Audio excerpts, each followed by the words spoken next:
Premium pet food category, obviously it's getting increasingly popular. We've talked a little bit about Farmer's Dog, Ollie, some of those other brands. Does supply chain or the timeliness of the product arriving from the direct-to-consumer side of things ever become a differentiator enough so to make you stand out from the other products, or is that not really a part of the equation? Yeah, I would say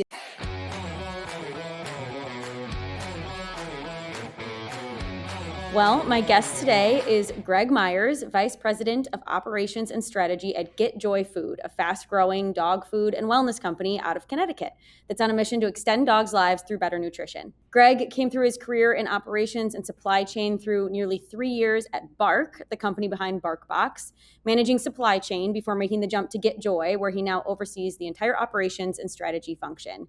Before Bark, he worked in operations roles at Cleanly, Roto, and Buy Next, with earlier experience in purchasing and product management.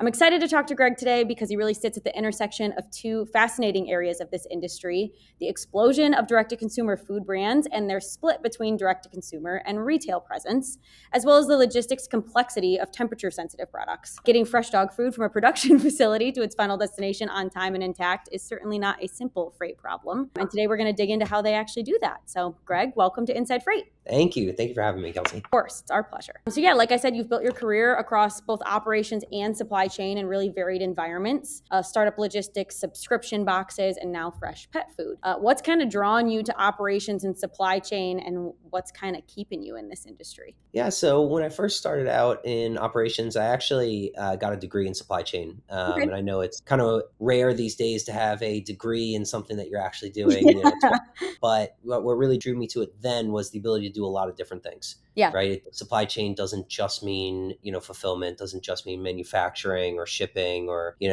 Lean Six Sigma or anything. It could mean all of those things, could mean one of those things. Yeah. So I think it was kind of to keep me interested was like, hey, you're doing a little bit of everything. Yep. And responsible for, kind of the success or failure of a company, especially when it comes to a actual CPG product. Yeah. So, it kind of keeps me on my toes and lets me do a lot of little different things, which I like doing. Yeah, I love that. Keeps it interesting and fresh. For people who haven't heard of Get Joy, can you just give us a quick breakdown of who the company is, who you're serving, kind of what problems you're solving? Sure. So we are, a dog wellness brand, as you said. Our flagship product is fresh freeze-dried dog food, and we have freeze-dried treats. We have fresh frozen meals similar to that of like Farmer's Dog and Ollie. Yep. And really our kind of niche here is gut health. Okay. So all of our products have a proprietary blend of pre, pro, and postbiotics. I think, most consumers have heard of probiotics, especially in kind of a lot of those drinks and kombuchas and things that have come out over the years. And humans have seen the correlation between a healthy gut and a healthy life. And whether that's comfortability, whether that's longevity, or everything in between. And that's kind of where this company was started was, feeding what you feed your dog matters. And, kibble, which has been the standard for the last, 100 years or so, right? It's essentially cooking something down to a crisp and not retaining any of those nutrients. Yeah. So what freeze dried's doing and our fresh product is doing is really keeping those nutrients there, adding in things that will help a dog's gut and hopefully lead to just a healthier lifestyle and a longer lifestyle. Yeah. That's all us dog owners can ask for, is for our dogs to live a little longer. Exactly. So Get Joy purely started as direct to consumer, is my understanding, but now you're kind of, it seems, expanding into marketplaces like Chewy and into retail. How does that omni-channel shift kind of change operations and complexity as it relates to transportation? Yeah, so every channel has their own complexities, right? Yeah. So whether we're talking about Amazon, whether you're doing 3P, where you're using their FBA centers, you're having to make sure that you get product to those centers, whether it be parcel, LTL, or truckloads, to 1P model, right? Where they're actually buying and you're routing everything through Vendor Central and you're making sure that you have all the labels and everything on there and you're getting those appointments for LTL, making sure they're loading the correct POs. So, and that's just one channel, right? So, retail, every retailer has different specifications, different routing guides that they're looking for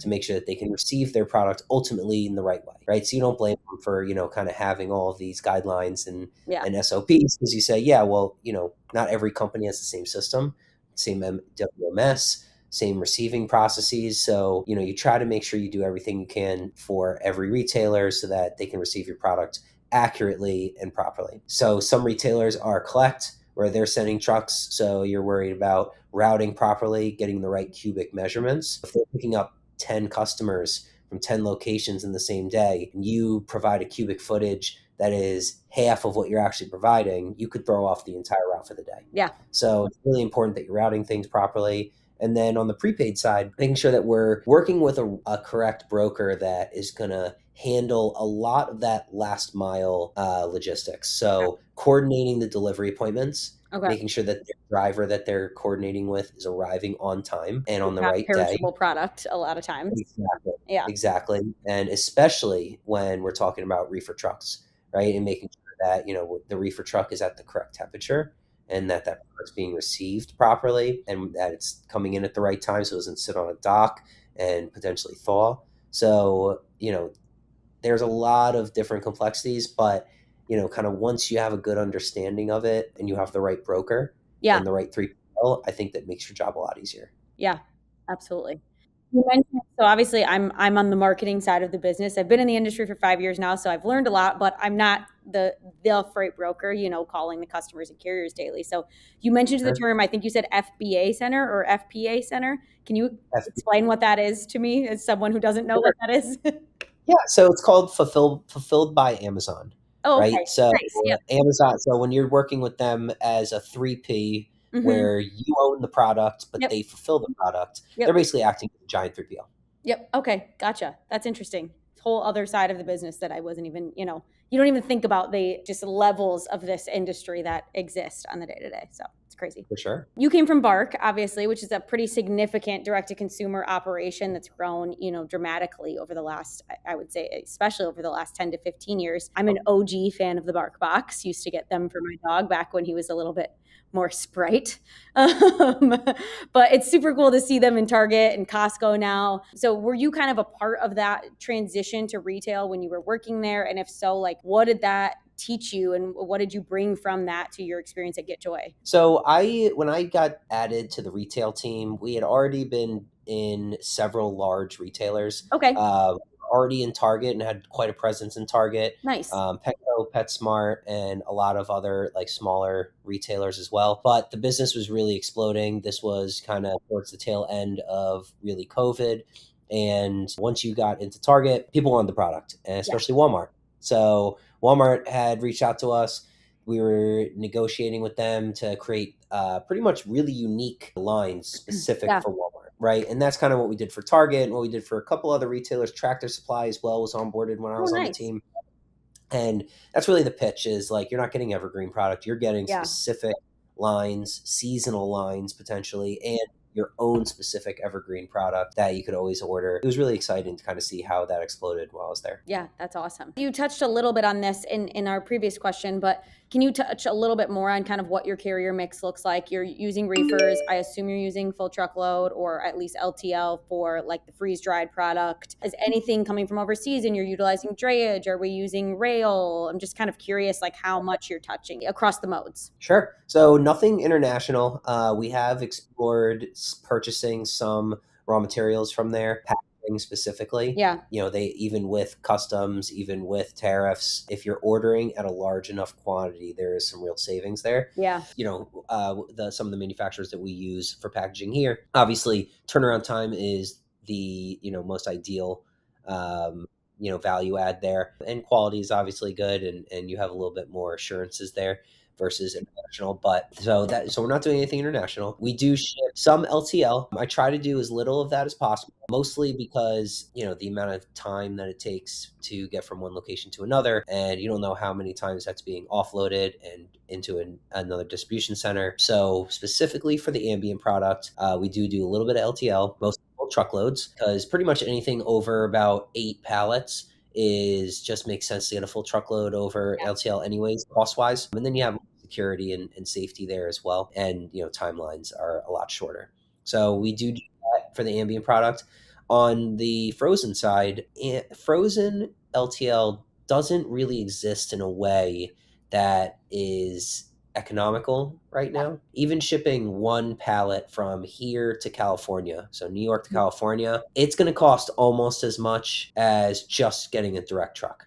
So I try to utilize a reefer box trucks.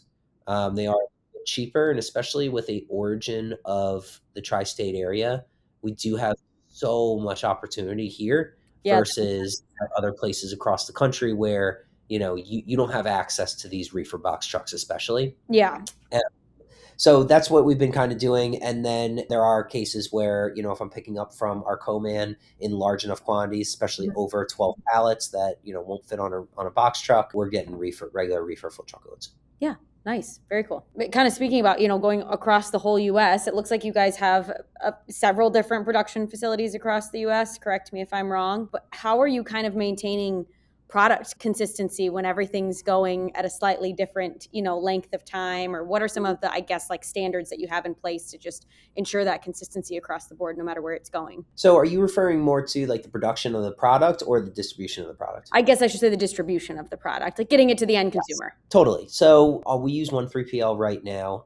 They have 3 locations for us across the U.S., one in Indianapolis, one in New Jersey, and one in California. Nice. This allows us to have about a 98 to 99% 2-day coverage using like FedEx home delivery or regional carriers. And regionals especially have been important to this business. Especially there's certain locations where, like Florida, for example, unless you have a warehouse that's further down south, you weren't getting FedEx home delivery in 2 days. It was always 3 days. Yeah. And when it comes to the reefer product that we're shipping, this frozen product has to have dry ice and the liners, and there's only a certain amount of time before that dry ice sublimates and the product starts to thaw. So 2 days is really the max, but because of the locations of our facilities, we're able to do it. Over 50% of our orders are going 1 day TNT. Nice. So it's able to kind of help save us on dry ice, so we don't have to put as much dry ice in there, and also a better experience for the customer. And even if there is a 1-day delay, we're talking about going and delivering on day 2 versus day 3. Yeah, gives you a little bit extra insurance on that timeline. Exactly. Yeah, that makes sense. And then for inbound shipments, when you're manufacturing the product, are you guys sourcing those and managing the transportation of those, or are your suppliers managing the transportation of those? A little bit of both. So it Okay. depends on who we're working with. Yeah. Sometimes they will handle the transportation. It's built into the price.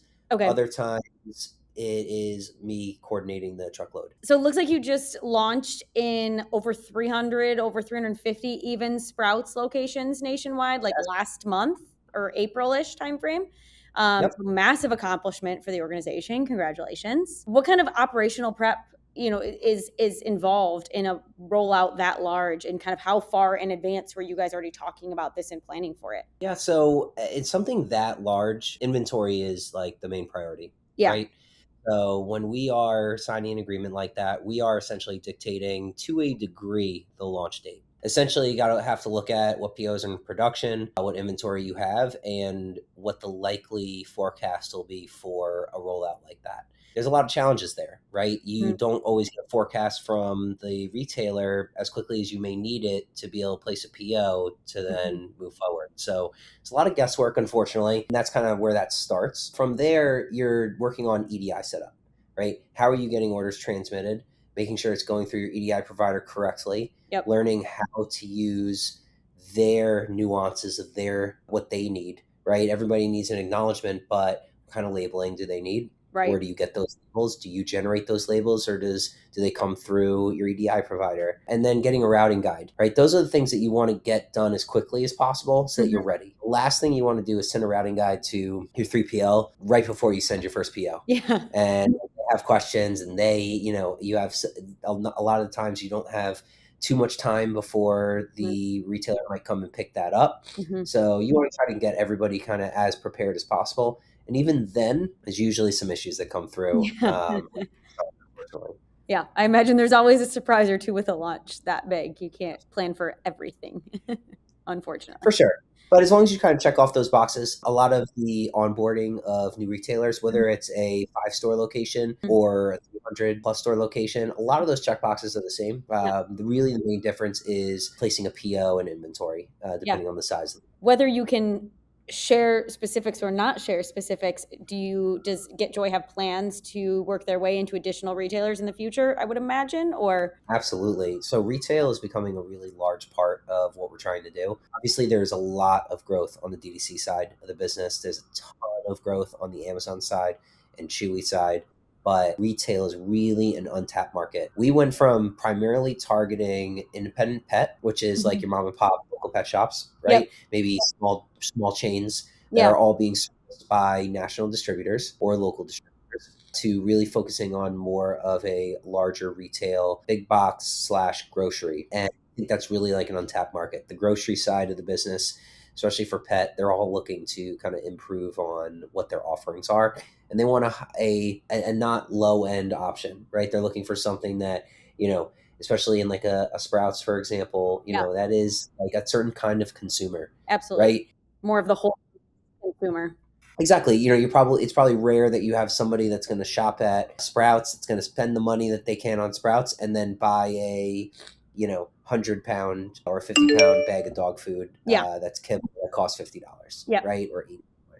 So we think that we're really kind of tapping into that market, trying to kind of win these bids and do it through our kind of value prop of gut health, really where we're differentiating. We have competitors that have a lot more sales than we do, that have a lot more relationships than we have, but we've been seeing small and large wins really through primarily of just like our story Yeah. and the quality of the product. I think any salesperson will tell you that when you have a good product, that makes it a lot easier to do their job. Well, yeah, So absolutely. that makes it a great product to sell. Yeah, absolutely. And gut health in general obviously is just very important generally speaking, but also is, for lack of a better term, trendy in the last 5 years or whatever. And it's kind of the thing that everybody's talking about when it comes to like health conscious individuals. So makes complete sense that it would transfer to the dog owners of the world. Right, and I think, well, it's really educating that market. Farmer's Dog did a really great job of educating the kind of normal dog parent of some of the benefits of fresh food. Yep. And that's why they're as big as they are. Yep. And Ollie and Nom Nom and a lot of those other competitors on the freeze dried side, there's always been some large competitors as well, Okay.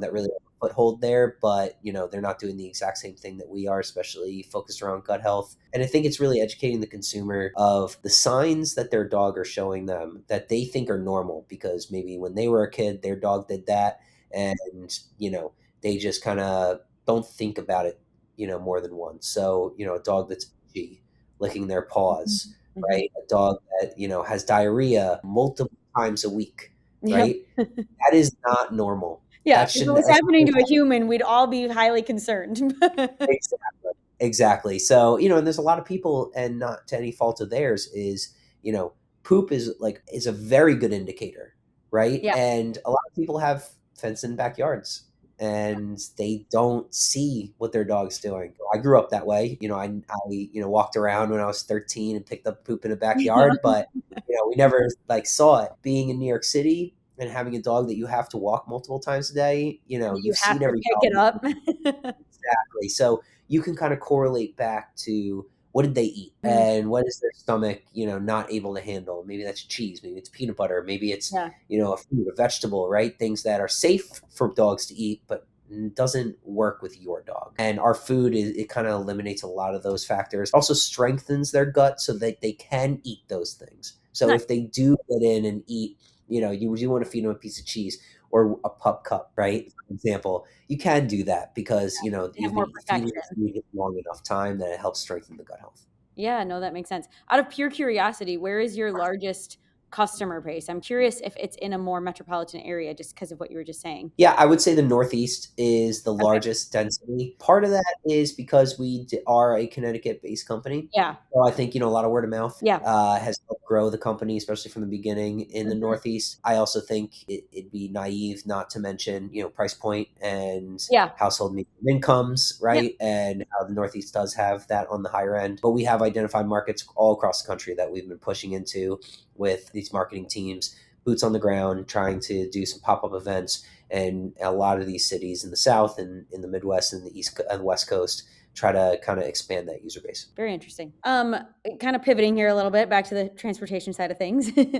When you're evaluating a transportation partner, and it sounds like you guys have some good ones just from what you've, been chatting about, what are some of those non-negotiables you're looking for outside of, they can deliver on time? That's an obvious non-negotiable. But what are other things that you guys are looking for to ensure that they're a true partner in the long haul? Yeah. So, are we also referring to like the brokers themselves that I work with, Yeah, or yeah. the actual carriers? Yeah, just kind of everybody under that carrier umbrella, the brokers and the carriers themselves. For sure. So I think there's like two factors that you start with, like right off the bat. Having done it at like a very large scale at Bark and then doing it at this scale at GetJoy, a lot of the core tenets are the same. You're looking for somebody that you trust. So trust meaning trust that, when you schedule a truck with them, that they're going to get it there on time, they're going to get it to the destination on time, right? The second part of that is trust with price. You want to it's very easy for a broker to build in margin. You don't see what that is, right? That could be, 5, 10, 15, 20, 50%. You don't get to see what that is. You're not seeing the bids that they're sending out sometimes. And especially if you don't want to be that in the weeds. I think trust that your broker is going to get you a fair price. Yeah. But also not necessarily the lowest price, because that doesn't mean that you're going to get the quality that you want. Yeah, you don't want the cheapest carrier necessarily.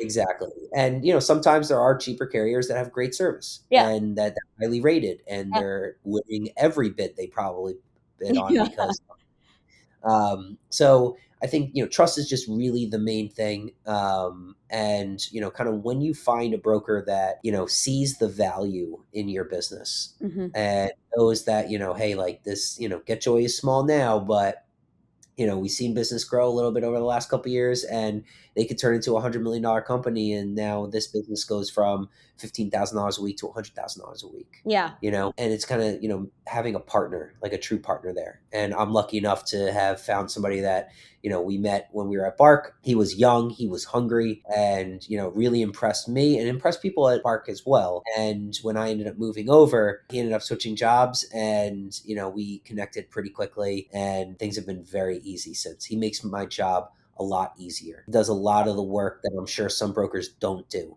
Yeah. Is communicating appointments and calling and, calling warehouse managers and, when something's going wrong, like handling those things with very little input from myself. So it's really like having a transportation employee like Tori, for example, right? That, was able to kind of handle those problems, and he's able to just do that without me having to worry about it. Well, I hope he gets to listen to or watch this so he gets these great compliments, because that's he knows. Don't worry.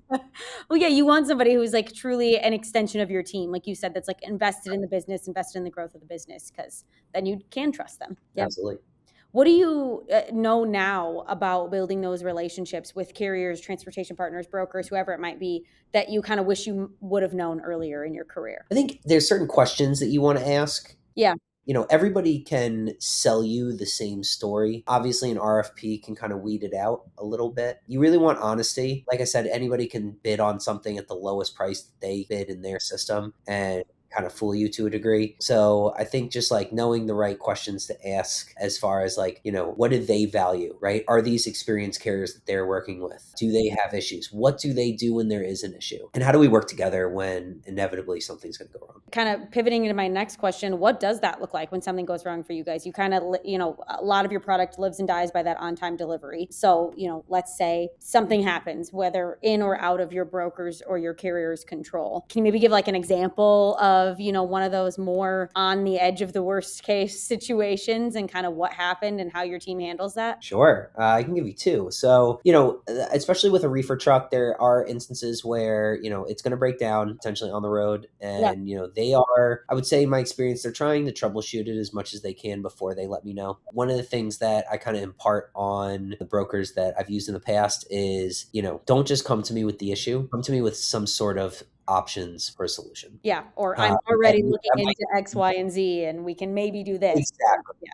Exactly. Because I'm going to lean on their expertise. Obviously, as the years have gone on, I've experienced a lot more different issues that have come up and how to troubleshoot them and what's worked and what hasn't worked. Yeah. But ultimately, I'm relying on them to fix that issue. And there are times where, you have to pay more money to do that. There's times where they're covering that cost. So we've had some trucks break down, miss appointments. That's where having relationships with your 3PL, having relationships with your co-man, having relationships across the board really help. Yeah. Some 3PLs are really strict on appointment times. You miss it and they're not going to receive you, Yeah. or they're going to charge you a lot of money to receive you outside of that time frame. So, kind of building those relationships really helps make that a lot easier. Another example was we were shipping down to Florida for an expo. Okay. We have a 1972 Volkswagen van that is branded like completely for GetJoy. We actually have That's four awesome. of them. So they're very cool, retro. Yeah. We get people to come up to us at shows that, no exaggeration, are like putting in offers to buy them from us. They grew up in them. Their Yeah. uncle had one. Their parents had one. Their grandparents had them. So it's They're like, really funny to please. see. It is, and we're like, no, let's talk about dog food. Yeah. And they're like, let's talk about your Volkswagen. So it does bring people to the showroom floor. It Mhm. unfortunately doesn't always lead to a dog conversation, but that's okay. It's always nice to meet people. On the way down, a rock flew off and shattered the windshield. Fortunately, Safelite doesn't necessarily have that many 72 Samba windshield parts. So Yeah. they could have, our broker at the time could have just, said, hey, listen, we're not going to charge you for the load, or, they're going to do the Yeah. bare minimum. They could have went straight to the book and said, we're not liable for X, Y, Yep. and Z. And then she did the complete opposite. She was calling like a madman all around, trying to figure out where they can get this replaced, custom places. Wow. Show was next week. How are we going to fix this? There's glass all over the inside of the interior that had to get addressed. And, after a lot of phone calls, she took care of all of it. And, Awesome. might not have ended up in the perfect position for the show, but it all worked out great. It all ended up getting fixed, and I never saw a bill for that. So, I've seen brokers do some really incredible things, and gives you a lot of confidence in their ability to service you. Yeah, I love that example. That is like true above and beyond, because like you said, they didn't have to do it. They could have just not charged you for the load and apologized profusely. But I mean, to go to all that length, that's so cool. And we're not $1 million a month, Kelsey, in business, right? So, there is definitely a effort versus value Yeah. calculation that, is sometimes done, and you can't blame them for that. Yeah, absolutely. So, it was great to see them. Yeah, that's really cool.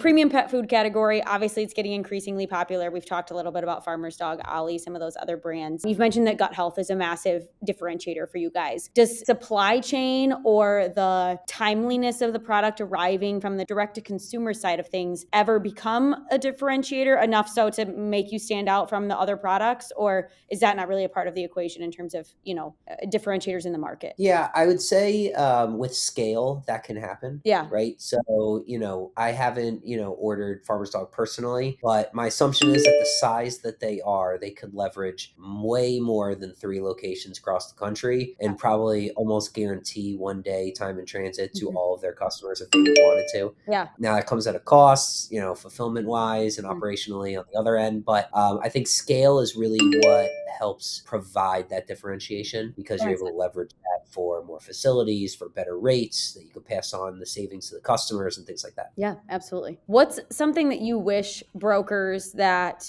haven't worked with a brand like GetJoy before understood better about shipping perishable products? Whether we're talking on the D2C side or the retail side, what's something that you feel like brokers could perhaps understand a little bit better about these perishable products? It's an interesting question. And not all brokers, of course. I'm sure some have worked with brands like Yeah. yours and they get it, but I'm sure Yeah, sometimes for get some sure. cold calls with some interesting questions.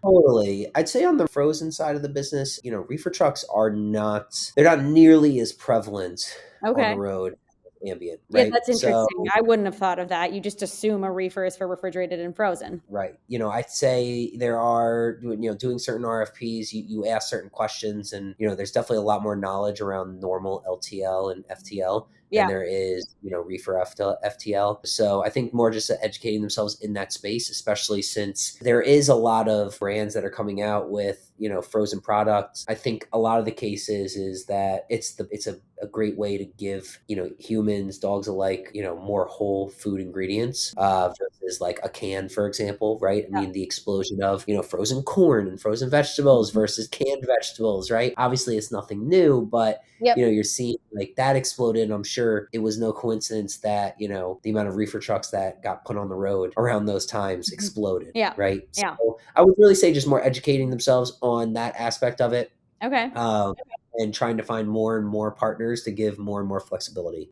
That's really the key is, Mhm. you might only have two carriers that are always in that region that are always bidding on the same thing, and maybe their service isn't up to, the standards that the broker would maybe want or the Yeah. customer would want. So I Yeah. think really diversifying the options on the reefer side of the business is where I think some brokers could improve. Yeah, that makes sense. Kind of wrapping it up a little, what are you most excited about for GetJoy's future, or anything kind of fun coming down the pipeline that you can share or tease even? Yeah, I think, it's always fun when you come out with a new product. So we are formulating for some different differentiation across our product line, without going into too many details. A couple of those products are going to be hopefully very big for us and compete in some large markets that are out there for those Awesome. products. I think, where we are today versus where we'll be on June 2nd of 2027, especially in the retail space, Yeah. is going to be very prevalent. I think it's going to be kind of a domino effect of, you get into a few large grocery chains, some big box stores, some large dog chains, and you're going to see others want to pick up that product. And, I think the growth curve there, especially on the retail side of the business, hopefully is more like this than a more, kind of linear buildup. Yeah, absolutely. That's super exciting. Yeah, the Sprouts rollout is so exciting. And I'm hoping that in Michigan, we get to see GetJoy in some Targets or Whole Foods or Costco's or something in the near future. So I'll be Absolutely. keeping my eyes Absolutely. out. We're pitching. We're pitching. Love that. Well, thank you so much for your time today. I really appreciate all of your insight. This was super interesting, and just appreciate your time as well. Yeah, thank you so much, Kelsey. My first podcast, so Love this was exciting, and that. I appreciate you having me on. Yeah, absolutely. Thanks for listening to Inside Freight by Fifth Wheel Freight, where we break down the logistics topics that matter to brokers, shippers, and carriers. FWF is a third-party logistics provider headquartered in Grand Rapids, Michigan, specializing in truckload, LTL, drayage, rail, overdimensional, and expedited freight across the U.S. and Canada. To learn more, visit FWF.com or follow us on LinkedIn, Instagram, TikTok, or YouTube.